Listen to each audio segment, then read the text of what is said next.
श्री कृष्ण कहते हैं, कौन सी स्त्री के भाग्य में पुत्र नहीं होता है और उसे पूरे जीवन निसंतान ही रहना पड़ता है, और वो कौन से कार्य है जो एक पतिव्रता स्त्री को अपने जीवन में कभी नहीं करनी चाहिए, नहीं तो उसे पुत्र की प्राप्ति नहीं होती है। चलिए जानते हैं। भक्तों, भगवान श्री कृष्ण कहते हैं कि ये एक सच्ची घटना है जिसे सुनने के बाद किसी भी स्त्री को पुत्र की प्राप्ति 100% जरूर होती है। इसलिए कथा को पूरा ध्यान से अंत तक जरूर सुनना। भक्तों, इस कथा में श्री कृष्ण बताते हैं कि कैसे एक स्त्री को 12 साल से एक भी पुत्र नहीं हो पा रहा था, लेकिन केवल एकमात्र इस उपाय को करने से उसे 5 संतान हुए। लेकिन कैसे, चलिए जानते हैं। भक्तों, एक समय की बात है जब माता लक्ष्मी भगवान विष्णु से मिलने के लिए जाती है और भगवान विष्णु से कहती है, हे प्रभु, आज मैं जब पृथ्वी लोक पर भ्रमण कर रही थी तो मैंने देखा कि घर घर स्त्रियां बहुत परेशान हैं। किसी को संतान नहीं हो रही है तो किसी को पुत्र की प्राप्ति नहीं हो रही है। प्रभु, मैं जानना चाहती हूं कि ऐसा क्यों होता है। कौन सी स्त्री के भाग्य में पुत्र नहीं होता है और वो कौन से उपाय है जो कि अगर कोई स्त्री करती है तो उसे पुत्र की प्राप्ति अवश्य ही होती है। तब भगवान विष्णु माता लक्ष्मी के प्रश्नों को सुनकर बोलते हैं, हे देवी, मैं तुम्हें एक कथा सुनाता हूं जिसे सुनकर तुम्हें तुम्हारे प्रश्नों का उत्तर मिल जाएगा, किंतु कथा को अंत तक बहुत ही ध्यान से सुनना, क्योंकि यह उपाय समस्त पृथ्वीवासियों के लिए किसी वरदान से कम नहीं है। तो माता लक्ष्मी उत्तेजित होकर कहती हैं, हे प्रभु, अब जल्दी से कथा को सुनाना आरंभ कीजिए, चाहे कुछ भी हो जाए, मैं कथा को पूरा मन लगाकर अंत तक जरूर सुनूंगी। कथा को सुनते हुए भगवान विष्णु कहते हैं, एक समय की बात है जब एक गांव में एक सेठ रहता था और वो अपनी पत्नी से खुद के जान से भी ज्यादा प्यार करता था। अपने पत्नी के बिना एक पल भी सेठ नहीं रह पाता था। उस सेठ के 2 बेटे भी थे और दोनों बेटों में से बड़े वाले बेटे की शादी हो चुकी थी, लेकिन सेठ की जो पत्नी थी वो बहुत ही दुष्ट स्वभाव की थी और सेठ के छोटे वाले बेटे का भी स्वभाव बहुत ही दुष्ट था। वो अपने आसपास के सभी लोगों को बहुत ही ज्यादा परेशान किया करता था। इसका हरकत बिल्कुल गुंडा जैसा था। न जाने कितनी लड़कियों के साथ संबंध बनाता था। आसपास के सभी लोग इससे बहुत ही ज्यादा परेशान थे। ये कभी किसी से जबरदस्ती पैसे मांग लिया करता था तो कभी किसी को चोट पहुंचा दिया करता था। सभी के साथ बदतमीजी करता था। गांव के सभी लोग इससे डरे हुए रहते थे। लेकिन सेठ का जो बड़ा वाला बेटा और उसकी पत्नी थी वो बहुत ही अच्छे स्वभाव के थे। बड़े वाले बेटे की पत्नी अकेले ही घर का सारा काम किया करती थी और घर में सभी के कपड़े भी धोती थी, सभी के लिए खाना बनाती थी। इतना सब कुछ करने के बाद भी सेठ की पत्नी हमेशा उसका अपमान करती रहती थी। कुछ समय बाद सेठ की बहू को एक बेटा होने वाला होता है। ये सुनकर कि बहू को बेटा होने वाला है, सेठ की पत्नी बहुत ही ज्यादा खुश हो जाती है और गांव में सभी को ढिंढोरा पीट देती है कि हमारे घर में नन्हा सा पुत्र होने वाला है, मेरा पोता आने वाला है। इसके बाद से सेठ की पत्नी घर का सारा काम खुद से करने लगती है और अपनी बहू को आराम करने देती है। अपनी बहू को आराम करने देती है क्योंकि उसकी बहू पेट से थी। ऐसे ही कुछ दिनों बाद बहू को जुड़वा बेटा यानी एक साथ 2 बेटे होते हैं और ये देखकर सेठ की उसकी सास बहुत ही ज्यादा खुश हो जाती है कि हमारे घर में 2 पुत्र हुए हैं। सेठ की पत्नी पोते को पाकर बहुत खुश हो जाती है, जिससे अब सेठ की पत्नी अपनी बहू को भी बहुत मानने लगती है और घर का सारा जिम्मेदारी अपनी बहू को संभालने के लिए दे देती है। जैसे कि घर के तिजोरी का चाबी, घर का देख रेख, सभी कुछ अपनी बहू को संभालने के लिए दे देती है। सेठ की पत्नी पोते को पाकर बहुत ज्यादा खुश थी। वही जो सेठ का छोटा वाला बेटा था वो एक बहुत ही अति सुंदर लड़की से प्यार करता था, जिसकी सुंदरता के चर्चा पूरे गांव में था। गांव का हर एक पुरुष चाहता था कि पत्नी हो तो इसके जैसी, एकदम आसमान से उतरी हुई परी जैसी लगती थी।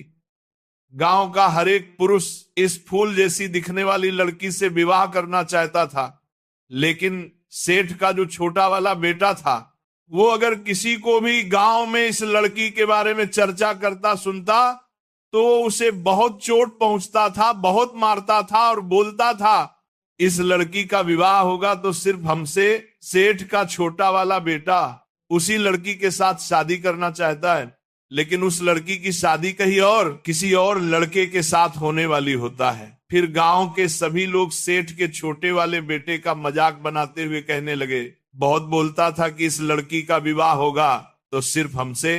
अब क्या हुआ, हो गया तुम्हारा उस लड़की के साथ विवाह।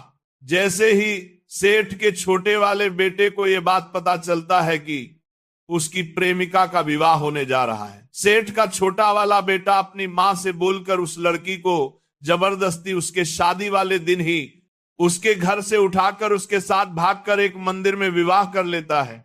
अब भगवान विष्णु कथा को आगे बताते हुए बोले, हे देवी, अब मैं उस सेठ की छोटी बहू की कहानी अच्छे से समझता हूं, क्योंकि उसकी छोटी बहू की कहानी से तुम्हें तुम्हारे प्रश्नों का उत्तर मिल जाएगा कि वो कौन सी स्त्री है जिसके भाग्य में कभी पुत्र की प्राप्ति नहीं होती है। भक्तों, अब आगे भगवान विष्णु कहते हैं, सेठ की छोटी बहू का नाम राधिका होता है और वह बेचारी राधिका घर का सारा काम करती थी। वहीं अब बड़ी वाली बहू घर में मालकिन जैसा रहा करती थी, वह कोई भी काम नहीं करती थी और उल्टा राधिका को हमेशा बहुत परेशान किया करती थी। सेठ की पत्नी भी ये सब अत्याचार को देखकर कुछ नहीं बोला करती। राधिका कितना भी घर का काम कर ले पर सेठ की पत्नी और उसकी बड़ी बहू हमेशा उसे ही डांटती रहती थी। जब राधिका घर में झाड़ू लगा रही थी तो राधिका को कुछ पता नहीं था कि आज उसकी सास उसके साथ क्या करने वाली है। सेठ की पत्नी में थोड़ा सा भी इंसानियत नहीं था, जो कि राधिका के लिए खतरे की बात थी। सेठ की पत्नी राधिका को बिल्कुल भी पसंद नहीं करती थी और सेठ की पत्नी का राधिका को पसंद नहीं करना राधिका के लिए आगे चलकर बिल्कुल भी अच्छा नहीं होने वाला था। सेठ की पत्नी बोलती है, इतनी देर हो गई, तू अभी तक झाड़ू ही नहीं लगा पाई।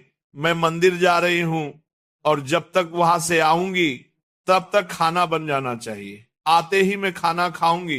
फिर वह बेचारी घर की साफ सफाई करके खाना बनाने में लग गई और खाना बनाते समय वो मन में सोच रही थी, मैं घर का इतना काम करती हूँ, फिर भी मेरी सास मुझे हमेशा डांटती रहती है और हमेशा परेशान करती रहती है और कभी भी प्रेम से बात नहीं करती और घर का सारा काम मुझे ही नौकरानी जैसा करवाती है। बड़ी बहू से इतना प्यार और मुझे उतना ही नफरत, आखिर ऐसा क्यों?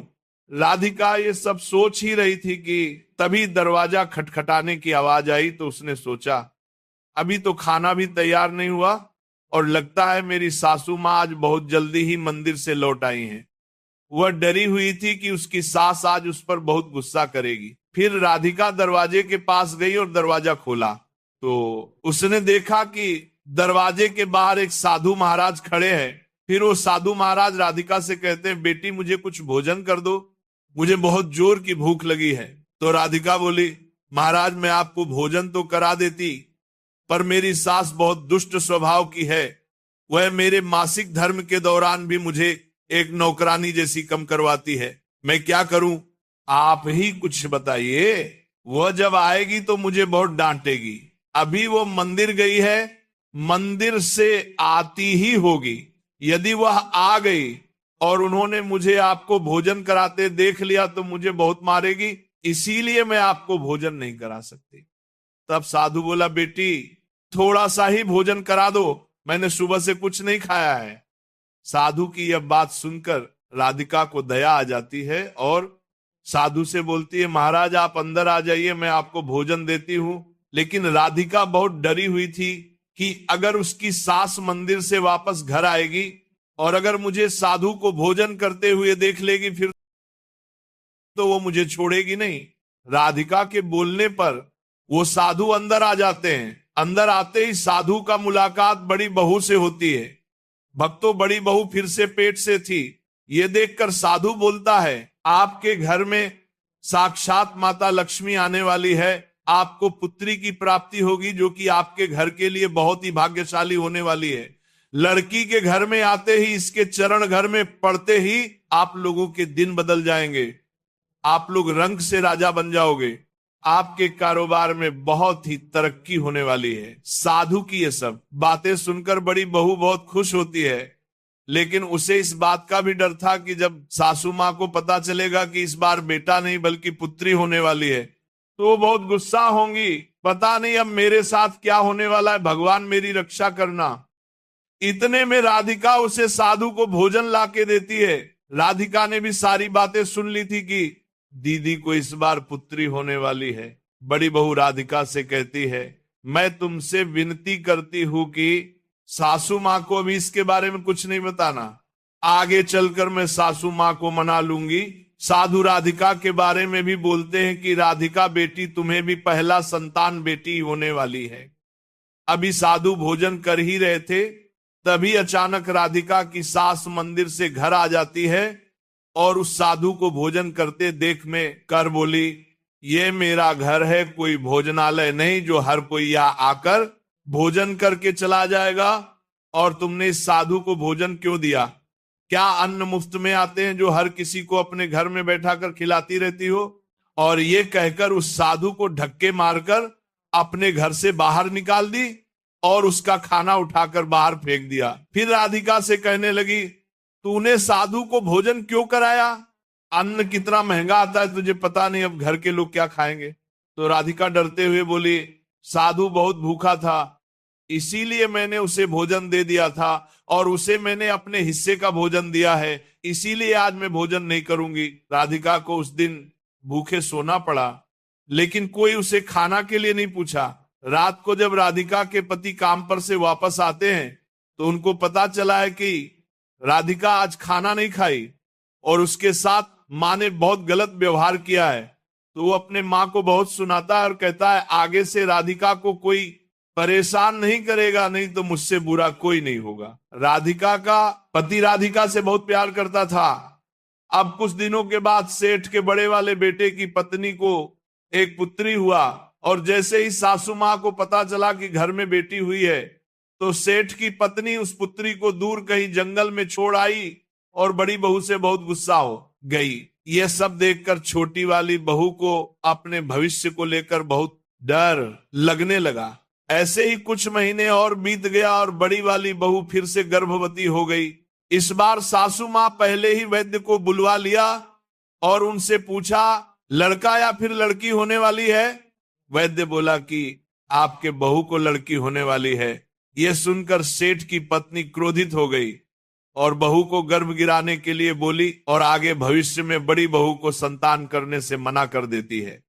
इस तरह से उस आने वाले बच्चे का मृत्यु उसके जन्म से पहले ही हो गया। और ये सब देखकर राधिका बहुत डरी हुई थी, क्योंकि उसे पता था कि उसका पहला संतान लड़की ही होने वाली है।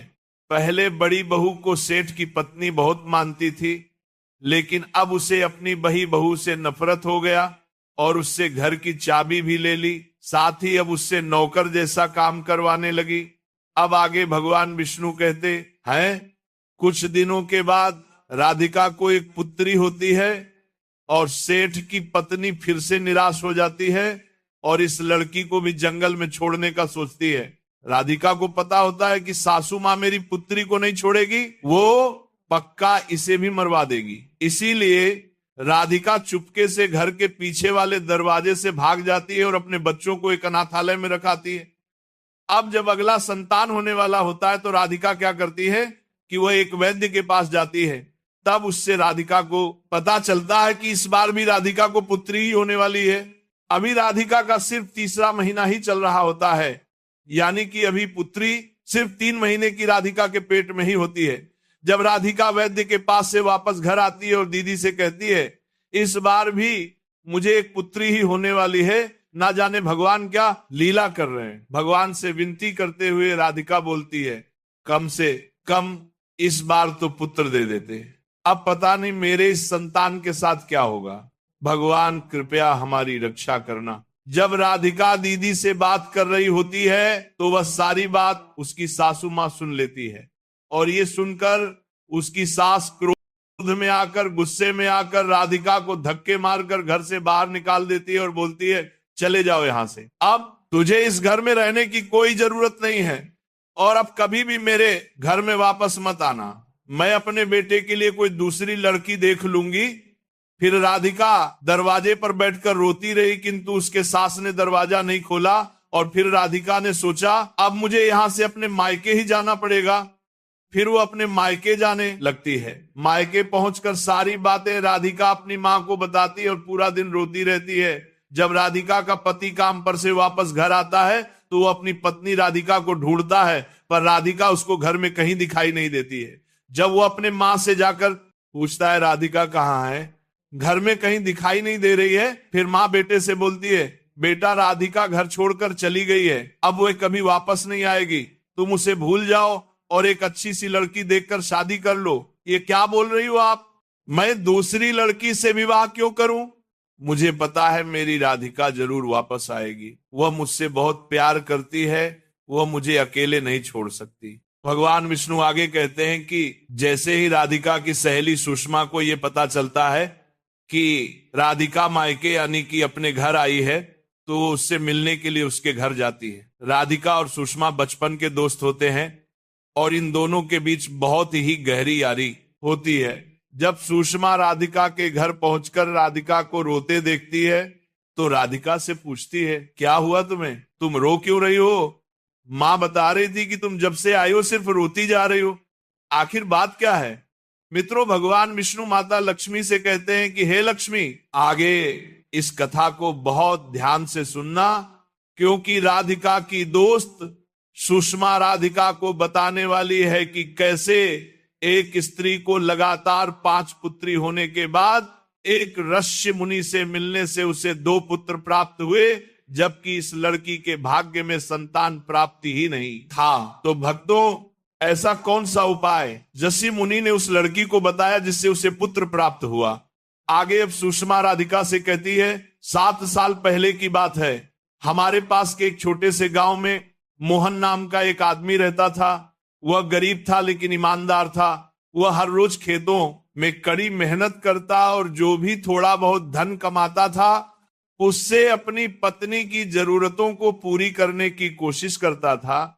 क्योंकि उसकी पत्नी माधवी बहुत ही सुंदर थी, गांव में उसकी खूबसूरती के चर्चे दूर दूर तक थे, लेकिन माधवी के दिल में मोहन के लिए न तो प्यार था न ही कोई सम्मान। शादी के बाद माधवी को जल्दी ही एहसास हो गया कि मोहन उसे वो ऐसो आराम नहीं दे सकता जिसकी उसे चाहत थी। मोहन का जीवन बिल्कुल ही सादा था। वह दिन रात मेहनत करता, मगर उसका जीवन केवल रोज की रोटी और कपड़े तक ही सीमित रह पाता था। माधवी ने एक दिन कहा, तुम जैसे आदमी के साथ मेरा जीवन बर्बाद हो रहा है। मोहन ने उसकी बात को नजरअंदाज कर दिया। उसे लगता था कि शायद समय के साथ माधवी उसका प्यार समझेगी, लेकिन माधवी के लिए मोहन का प्यार बोझ बन चुका था। एक दिन गांव के मेले में माधवी की मुलाकात विक्रम नाम के एक ताकतवर व्यापारी से होती है। विक्रम लंबा, मजबूत और पैसे वाला आदमी था। उसकी बातें माधवी को जादू जैसी लगती थी। उसने कभी ऐसा आत्मविश्वास किसी में नहीं देखी थी। विक्रम ने माधवी की तारीफ करते हुए कहा, तुम जैसी सुंदरता का इस गांव में क्या काम, तुम्हें तो रानियों जैसी जिंदगी मिलनी चाहिए। माधवी के भीतर छिपी इच्छाएं जाग उठी। वह विक्रम के करीब होने लगी। कुछ ही दिनों में दोनों के बीच रिश्ता गहरा हो गया। माधवी अब हर रोज किसी बहाने से विक्रम से मिलने जाती, जिससे मोहन को माधवी की इन हरकतों पर शक होने लगा, लेकिन उसने कुछ नहीं कहा। वह सोचता था कि शायद उसका प्यार माधवी को सही रास्ते पर वापस ला देगा। विक्रम के बाद माधवी की नजर गांव के योद्धा अर्जुन पर पड़ी। अर्जुन शक्तिशाली और आकर्षक था। उसकी तलवारबाजी की कला पूरे गांव में प्रसिद्ध थी। माधवी अर्जुन की तरफ खिंची चली गई। वो अब हर दिन अर्जुन को देखती और उससे मिलने के बहाने ढूंढती। एक दिन माधवी ने अर्जुन से कहा, तुम्हारी ताकत मुझे मोहित करती है। अर्जुन, जो कि पहले से ही माधवी की सुंदरता का दीवाना था, उसके जाल में फंस गया। दोनों के बीच एक नया रिश्ता शुरू हो गया। माधवी अब विक्रम और अर्जुन दोनों के साथ समय बिताने लगी। उसे यह खेल मजेदार लगता था, उसकी इच्छाएं असीम थी। माधवी के इस व्यवहार ने मोहन की जिंदगी को नरक बना दिया। भारी हो गया। धनेश्वर की पत्नी अत्यंत दुखी रहने लगी। कभी वो अपने पति पर क्रोध करती तो कभी स्वयं को कोसती। एक दिन उसने क्रोधित होकर कहा, हे स्वामी, अब तो कुछ काम करो, कहीं जाकर कुछ कमाई लाओ। तब धनेश्वर गांव गांव घूमकर काम मांगने लगा, परंतु कोई भी उसे कार्य नहीं देता था। थक कर वह घर लौट आया और बोला, हे भद्रे, मुझे कहीं पर भी कोई काम नहीं मिला, अब मैं कहां जाऊं। ये सुनकर सुमति और भी व्यथित हो उठी। धीरे धीरे उन्होंने घर के सारे गहने बेच डाले। जो थोड़ा बहुत अन्न प्राप्त हुआ उसी से उन्होंने कुछ दिन पेट पाला, परंतु अब उनके पास कुछ भी नहीं बचा। इस प्रकार केवल अशुभ वृक्षों के रोपण के कारण वह परिवार, जो कभी समृद्धि और आनंद का प्रतीक था, पूर्णतया दरिद्रता और दुख में डूब गया। किंतु धनेश्वर और सुमति यह नहीं समझ पाए कि उनके दुर्भाग्य का मूल कारण उनके ही आंगन में लगाए गए वे अशुभ वृक्ष थे। फिर एक दिन की बात है, जब धनेश्वर और सुमति अत्यंत दुखी और निर्धन हो चुके थे, उसी समय एक साधु महात्मा उनके द्वार पर पधारे। वे साधु महाराज तेजस्वी मुखमंडल वाले, शांति और करुणा से ओतप्रोत एक दिव्य आभा से युक्त थे। उन्हें देखकर धनेश्वर तत्काल उठ खड़ा हुआ, दोनों हाथ जोड़कर नम्रता से प्रणाम किया और बोला, हे साधु महाराज, पधारिए। इस गरीब के घर में आपका स्वागत है। कृपा करके बताइए मैं आपकी किस प्रकार सेवा कर सकता हूं।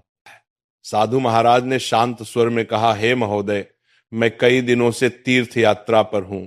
निरंतर भ्रमण करते हुए अत्यंत थक गया हूं, इसलिए विश्राम के लिए कोई स्थान ढूंढ रहा था। यदि तुम्हें कोई आपत्ति ना हो तो मुझे अपने घर में कुछ समय ठहरने दो। मैं कई दिनों से भूखा भी हूं। यदि थोड़ा भोजन मिल जाए तो परम कृपा होगी। साधु के ऐसे विनम्र और करुण वचन सुनकर धनेश्वर के नेत्रों में श्रद्धा छलक आई। वो बोला, हे साधु महात्मा, आप अवश्य ही कोई महान पुण्यात्मा है। आपके मुखमंडल से दिव्य तेज प्रकट हो रहा है। आपके चरण मेरे घर में पड़े, ये मेरा सौभाग्य है। आपकी सेवा करना मेरे लिए परम। कृपया भीतर आइए। साधु महाराज मुस्कुराए और घर के भीतर चले गए। उन्होंने आंगन में एक कोने में आसन ग्रहण किया और विश्राम करने लगे। धनेश्वर ने अत्यंत आदर से उनके चरण धोए, उन्हें जल दिया और नम्रता से उनकी सेवा में लग गया, परंतु उसके पास अन्न का एक दाना भी नहीं था। कुछ देर बाद वो अपनी पत्नी से बोला, हे प्रिय, आज हमारे घर पर साधु महात्मा पधारे हैं। वे अत्यंत पुण्यवान प्रतीत होते हैं। उनकी सेवा करना हमारे जीवन का सबसे बड़ा अवसर है। हमें किसी भी प्रकार उनका भोजन करना ही होगा। मैं गांव जाकर किसी से थोड़ा सा धन मांग लेता हूं। इतना कहकर धनेश्वर घर से निकल पड़ा। वह गांव के एक धनी सेठ के पास गया और विनम्र स्वर में बोला, हे सेठ जी, कृपा करके मुझे थोड़ी सी राशि उधार दे दीजिए। मेरे घर पर एक साधु महात्मा आए हैं, मैं उनकी सेवा करना चाहता हूं। सेठ ने कठोरता से उत्तर दिया, धनेश्वर, तेरे पास तो फूटी कौड़ी भी नहीं बची, तू मेरा धन कैसे लौटा देगा। धनेश्वर बोला, सेठ जी, मुझ पर दया कीजिए। मैं वचन देता हूं शीघ्र ही आपका धन लौटा दूंगा। यदि मैं ना चुका सका तो आप मेरा घर ले लीजिए। सेठ कुछ देर विचार में पड़ा। उसकी कठोरता थोड़ी पिघली और उसने कहा, अच्छा, यदि तू वचन देता है तो ये धन ले जाए, किंतु यदि लौटाया नहीं तो तेरा घर मेरा होगा। धनेश्वर ने दृढ़ स्वर में कहा, हे से मैं वचन देता हूं। फिर उसने सेठ से कुछ धन लिया और बाजार गया। वहां से दूध, चावल, सब्जियां, आटा और शक्कर आदि आवश्यक वस्तुएं खरीदकर घर लौटा। उसने प्रसन्न होकर अपनी पत्नी से कहा, हे प्रिय, अब तुम उन साधु महात्मा के लिए प्रेम पूर्वक भोजन बनाओ। सुमति ने तत्परता से रसोई तैयार की। शीघ्र ही सुस्वादु भोजन बनाकर उसने थाल में परोसा और अत्यंत विनम्रता से साधु महाराज के समक्ष रख दिया। साधु ने प्रेम पूर्वक भोजन ग्रहण किया। उनकी आंखों में करुणा और संतोष झलक रहा था। भोजन समाप्त हो जाने के पश्चात जब वो साधु महात्मा धनेश्वर के घर से प्रस्थान करने लगे, तो उन्होंने प्रेम पूर्वक कहा, हे वैश्य, मैं तुम्हारी भक्ति सेवा और आदर सत्कार से अत्यंत प्रसन्न हूं। तुम्हारे भीतर जो सच्चाई और श्रद्धा है वो दुर्लभ है, इसलिए मैं तुम्हें आशीर्वाद देता हूं। जो भी तुम्हारी कामना है निसंकोच मुझसे कहो, मैं उसे अवश्य पूर्ण करूंगा। धनेश्वर अत्यंत विनम्र होकर बोला, हे महात्मा, आपका आशीर्वाद ही हमारे लिए सबसे बड़ा वरदान है, किंतु एक बात मेरे हृदय को सदा कष्ट देती है। मैंने सदा भगवान विष्णु की भक्ति की है, सत्य का मार्ग अपनाया है, किसी का अपकार नहीं किया, फिर भी मुझे दरिद्रता और दुख का जीवन क्यों भोगना पड़ रहा है? कृपा करके बताइए, ये कौन सा पाप है जिसके कारण हमारे जीवन में इतना कष्ट आया? और हे प्रभु, इस दरिद्रता से मुक्ति का क्या उपाय है? साधु महाराज ने शांत दृष्टि से उसकी ओर देखा और बोले, वत्स धनेश्वर, जब मैं तुम्हारे द्वार पर पहुंचा था तभी मुझे ज्ञात हो गया था कि तुम्हारे जीवन में घोर दरिद्रता क्यों आई है। तुम्हारा हृदय तो शुद्ध है, किंतु तुम्हारे घर के आसपास जो वातावरण है